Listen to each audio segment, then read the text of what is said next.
ইয়াসিন, আজ তো রূপপুর পারমাণবিক বিদ্যুৎ কেন্দ্রের প্রথম ইউনিটের জ্বালানি লোডিং শুরু হতে যাচ্ছে, তো কটা নাগাদ শুরু হতে পারে এবং এই বিষয়ে কি তথ্য আছে জানাবেন?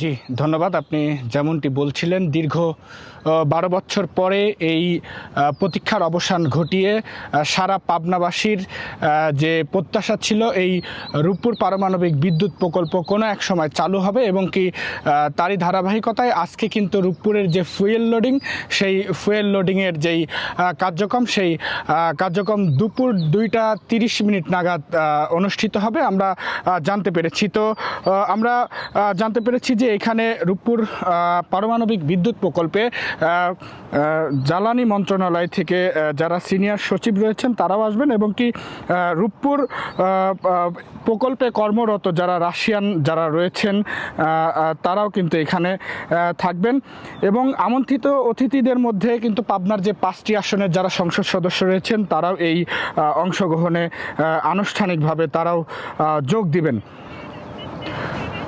তো রূপপুর পারমাণবিক বিদ্যুৎ প্রকল্প থেকে এই আমার কাছে ছিল এই পর্যন্তই সর্বশেষ খবর। ইয়াসিন, আপনাকে ধন্যবাদ।